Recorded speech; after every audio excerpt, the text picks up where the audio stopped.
जय हिंद साथियों आज हम लोग बात करेंगे इंडियन स्नेक के बारे में, भारतीय सांपों के बारे में।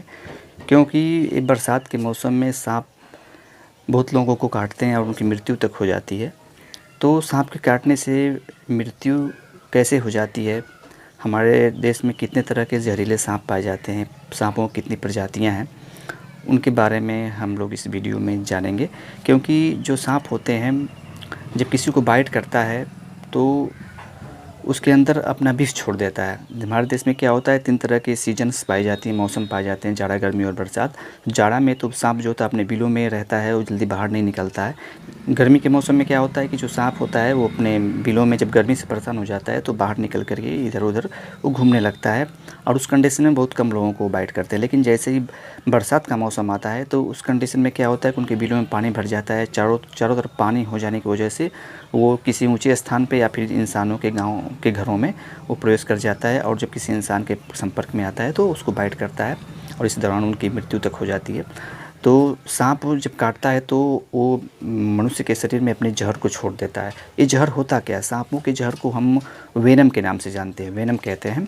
ये जो वेनम होता है, सांप के अंदर एक पैरोटिड ग्लैंड होती है जिसमें से लार निकलती है। उस लार के अंदर पॉलीपेप्टाइड और प्रोटीन के मिश्रण से जहर तैयार होता है। यानी कह सकते हैं कि जो सांप का जहर होता है वह जो है प्रोटीन और पॉलीपेप्टाइड का एक मिश्रण होता है, और लार का एक रूपांतरित रूप होता है। तो ये जो विष है, सांपों का जो जहर होता है, जहर है जो वेनम है, ये कई रूपों में यूज किया जाता है। कहते हैं कि लोहा को लोहा ही काटता है, तो सांप के जहर को सांप का जहर ही काटता है। तो सांप के जहर को नष्ट करने के लिए, या यूँ कहें कि समाप्त करने के लिए, सांप के जहर से जो दवा तैयार होती है उसको हम एंटी वेनम यानी प्रतिविष के नाम से जानते हैं।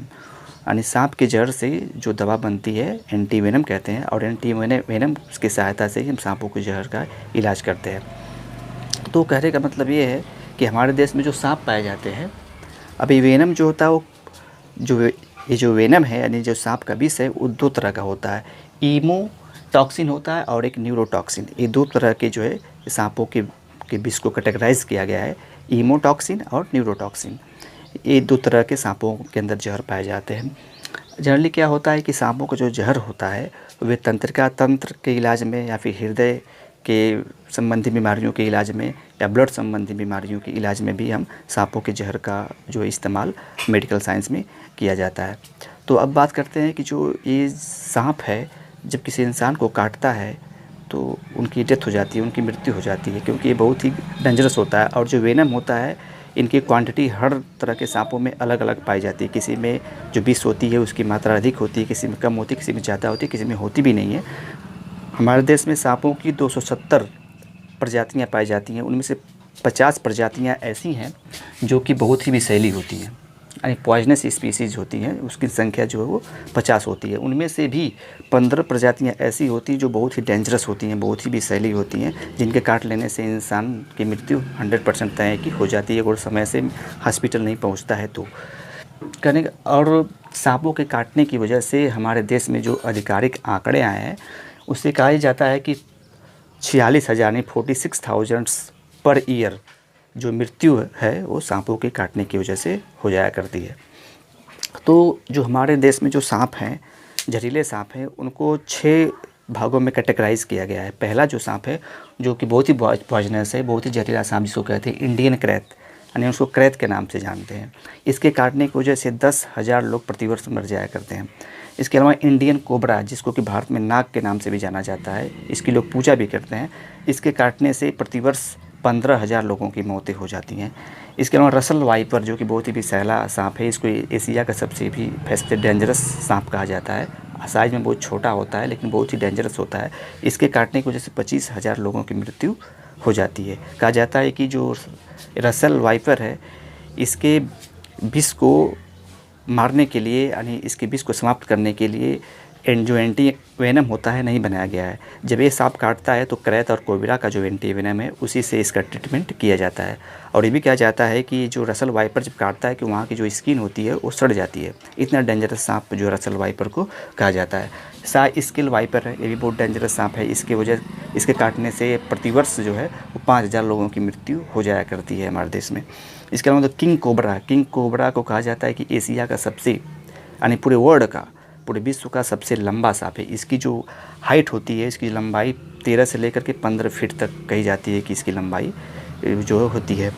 और इसके अलावा इंडियन पिट वाइपर होता है, जो कि जनरली बांसों के ऊपर या पेड़ों के ऊपर वो रहता है, जनरली पाया जाता है। और ये भी एक तरह का बहुत ही डेंजरस सांप है। इसके भी काटने से मृत्यु अक्सर हो जाया करती है। और जो सांप होता है वो जो अपना भोजन के लिए बाहर निकलते हैं, क्रैत है चाहे कोई भी सांप हो, वो सांप अपने भोजन की तलाश में मेढक को, चूहे को, छिपकली को, इन सब चीज़ों, कीड़े मकोड़ों को वो जो है खाने के लिए अपने बिल से जनरली बाहर निकलते हैं। और जब किसी इंसान के संपर्क में आते हैं तो उसको बाइट करते हैं। कोई भी सांप हो वो अपनी सेल्फ प्रोटेक्शन के लिए, अपनी सुरक्षा के लिए वो जो है किसी को बाइट करता है। कोई भी सांप हो, जब तक हम उसके संपर्क में ना आए वो किसी को जल्दी काटते नहीं हैं। तो कहने का मतलब ये है कि ये जो सांप है, और सबसे बड़ी बात ये है कि जब हमको कोई सांप काट लेता है तो उस कंडीशन में हमें झाड़ फूँक के चक्कर में नहीं पड़ना चाहिए। क्योंकि झाड़ फूँक के चक्कर में पड़ने की वजह से क्या होता है कि उसी झाड़ फूँक के चक्कर में पड़ने की वजह से ही इंसानों की मृत्यु ज़्यादातर हो जाया करती है। क्योंकि झाड़ फूँक से किसी इंसान का ट्रीटमेंट नहीं होता है। जब कोई सांप काटा तो हमें इमीडिएटली जो है वो तुरंत हमको सरकारी हॉस्पिटल या अपने नज़दीकी स्वास्थ्य केंद्र में जाना चाहिए। वहाँ पे ही उसका 100% जो है सिक्योर इलाज हो सकता है। झाड़ फूँक के चक्कर में पड़ेंगे तो उससे हमारा टाइम वेस्ट होता है, और टाइम वेस्ट करने की वजह से विष हमारे पूरे बॉडी में पहुँच जाता है, जिससे कि इंसान की मृत्यु हो जाया करती है। तो कहने का मतलब ये है कि हमें झाड़ फूँक के चक्कर में नहीं पड़ना चाहिए। हमें उसका इलाज जो है अपने नज़दीकी स्वास्थ्य केंद्र में जा कर के उसका इलाज करना चाहिए।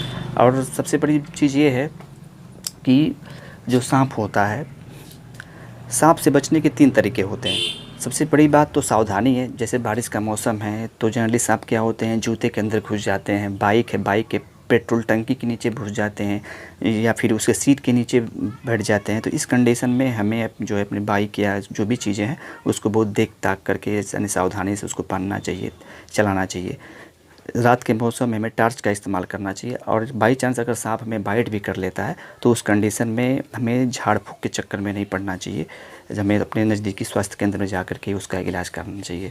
जनरली गांव में लोग क्या करते हैं कि झाड़ फूँक के चक्कर में वैद्य हकीमों के पास जाते हैं, अक्सर बच भी जाया करते हैं। और इसलिए वो कहते हैं कि मतलब जब भी कोई सांप काटता है तो वो झाड़ फूँक करवाने के लिए ले करके जाते हैं। लेकिन एक बात आपको नोटिस करना चाहिए, इसको ध्यान देना चाहिए कि जो भी वैद्य के चक्कर में पड़ता है, झाड़ फूँक से वो ठीक हो जाता है, तो ये 100% मान के चलिए कि उसको जो सांप काटा है वो जो ये 15 प्रजातियाँ हैं सांपों की, या फिर कह सकते हैं इंडियन क्रैत है, या फिर इंडियन कोबरा है, या फिर जो भी ये 6 के 6 जो डेंजरस सांप हमारे देश में पाए जाते हैं, अगर ये सांप काटता है तो कोई भी झाड़ फूँक का आदमी इसको नहीं बचा सकता है। यानी अगर कोई झाड़ फूँक कर किसी इंसान को बचा भी लेता है तो ये आप मान के चलिए कि उसको ऐसा सांप काटा है जो कि पॉइजनस यानी जहरीला सांप नहीं है। यानी जहरीला सांप अगर उसको काट देगा तो पक्का है कि झाड़ फूँक से वो आदमी ठीक नहीं होगा, उसको मेडिकल सपोर्ट की आवश्यकता पड़ेगी, अदरवाइज़ उसकी मृत्यु 100% तय है। तो हमें कहने का मतलब ये है कि झाड़ फूँक के चक्कर में न पड़ करके हमें अपने नज़दीकी स्वास्थ्य केंद्र में जा करके उसका ट्रीटमेंट कराना चाहिए।